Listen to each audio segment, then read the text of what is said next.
Shalom, shalom, shalom. Barakatah to the Father of lights. Peace and blessings to Yahweh Shai, the Son and big brother to the kingdom. Peace and power to the throne of King David, and peace and blessings to you, the royal house of King David. All praises due. Hope y'all been watching, well, I don't think they're talking about it on the news, but TikTok is all over it. Have y'all seen this? Check this out. The rebels took Syria's military by surprise, a lightning assault seizing control of most of Aleppo, the country's second largest city. They overran the presidential palace and left piles of dead government soldiers in the street. "We are coming, Damascus," the rebels chanted, a threat to move on Syria's capital next.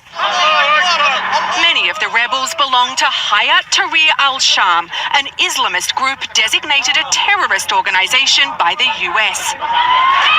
The Syrian regime and its ally Russia have responded with deadly airstrikes. But Moscow appears to be distracted by the war in Ukraine. Syria's other ally, Iran, has reportedly sent militia groups to help. But it's busy with other conflicts in the Middle East. The Syrian civil war began in 2011 after civilians led protests against President Bashar al-Assad. And the government responded by opening fire on its own people. The ensuing war is thought to have killed around 500,000, but for several years it's been a stalemate. With government forces controlling the west and south, American-backed fighters dominating the northeast, and rebels in the northwest. Now, in a land steeped in blood, the conflict has reignited. The rebels took Syria's military by surprise, a lightning assault seizing control of most of Aleppo, the country's second largest city. They overran the presidential palace and left piles of dead government soldiers in the street. Right. So, I don't know if y'all know what that means, but that's like real big. It's a big deal. All right. This is well, like I say, prophecies are coming to pass every day. But this is a big one. This one coincides directly with Isaiah chapter 17, verse 1. I'm going to read the whole passage. All right. Now, when they said Syria, the next city that they headed for is Damascus. All right. Yeah, the same Damascus in the Bible where the Apostle Paul used to ride back and forth killing Christians. That Damascus. What's the name? John the Baptist. They say he's buried there. Saladin.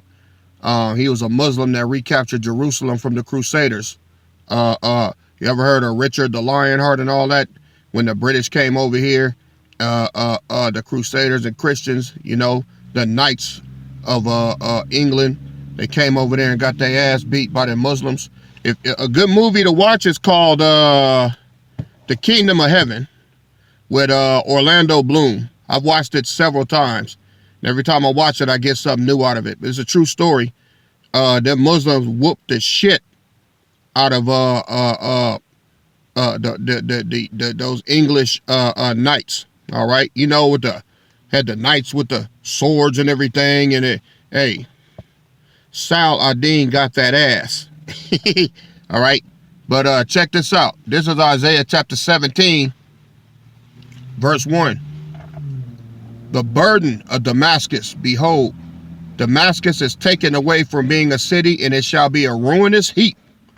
Right? So, that's already started. Okay?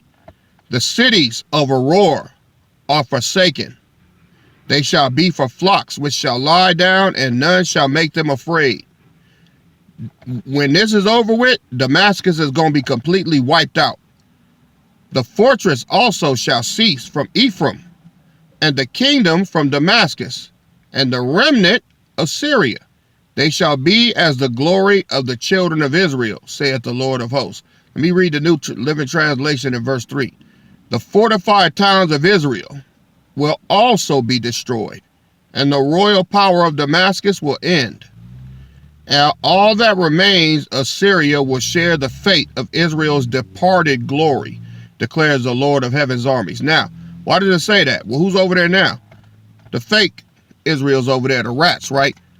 But where they are, that's where the old northern kingdom used to be, all right? That's where they used to be. So these rebels that's going through there running roughshod over everything, they're going to tear down Damascus and the old northern kingdom Israel. Let me read it again. This is why it says,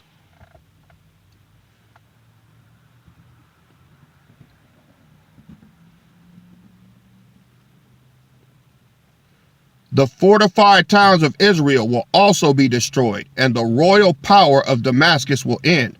All that remains of Syria will share the fate of Israel's departed glory. Why is it departed glory? Because the real northern kingdom is not there anymore. They got the fake Israelis over there right now. That's what they're getting bopped on. All right. Verse 4. And in that day it shall come to pass that the glory of Jacob shall be made thin, and the fatness of his flesh shall wax lean. See, Israel, the Israelis finna get their ass beat, man. And it shall be as when the harvestman gathereth the corn, and reapeth the ears with his arm, and it shall be as he that gathereth ears in the valley of Rephaim. I'm gonna read verse 5, Salak, verse 4, New Living Translation. In that day, Israel's glory will grow dim. Its robust body will waste away. Who has been running shit all this time, man? Who? When I was talking to y'all about TV stations and news and sports and Hollywood, who runs that? The fake ass Jews, the Jewish, right? Well, look what he says. He says, in that day, Israel's glory will grow dim. Its robust body will waste away. They're losing their power daily. Okay? Let me read New Living Translation in verse 5. The whole land will look like a grain field after the harvesters have gathered the grain. It will be desolate, like the fields in the valley of Rephaim after the harvest. Verse 6. Yet gleaning grapes shall be left in it, as the shaking of an olive tree, 2 or 3 berries in the top of the uttermost bough, 4 or 5 in the outmost fruitful branches thereof, saith the Lord power of Israel. Verse 7. At that day shall a man look to his maker, and his eyes shall have respect to the Holy One of Israel. And he shall not look to the altars, the work of his hands, neither shall respect that which his fingers have made, either the groves or the images.